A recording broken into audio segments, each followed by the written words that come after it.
Boris Zilberman. He is Deputy Director of Congressional Relations for the Foundation for the Defense of Democracies. Mr. Zilberman, good to talk to you. Good morning. Let's start with these sanctions being leveled against Russia. Do you think they're going to work?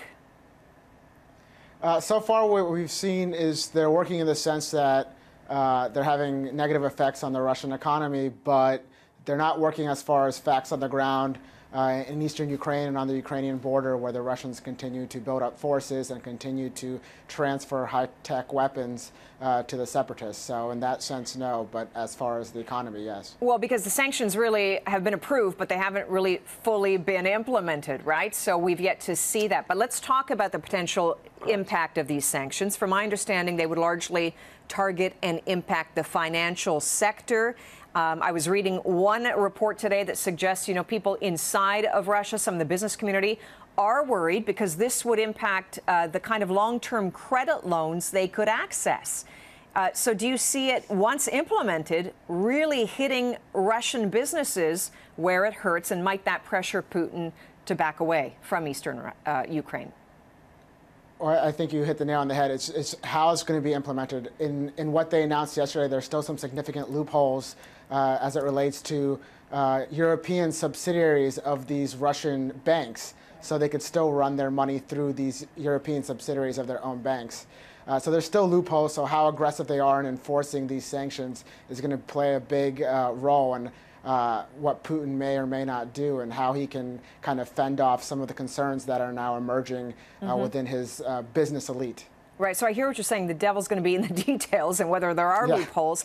But let me ask you, is it your sense that Mr. Putin, though, has taken this too far with the West? In other words, did he miscalculate? Do you think he himself is surprised at the scale and scope of these sanctions that are soon going to hit?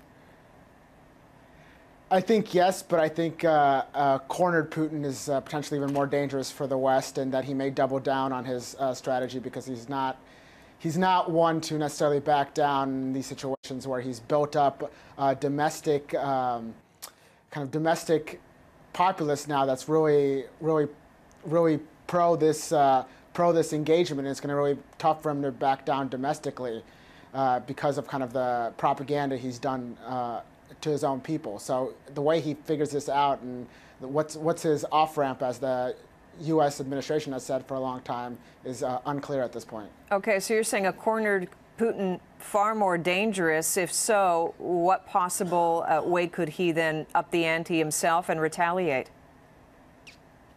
Well, today they're looking at potentially asking the UN Security Council to send in peacekeepers to the Malaysian Airlines crash site, Russian peacekeepers, so he could do more things overtly.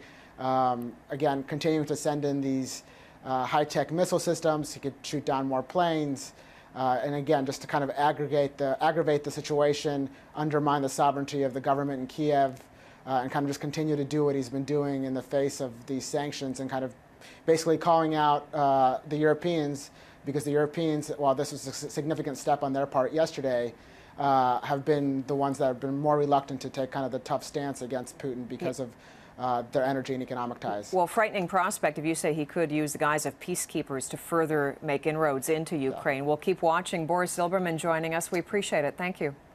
Thank you very much.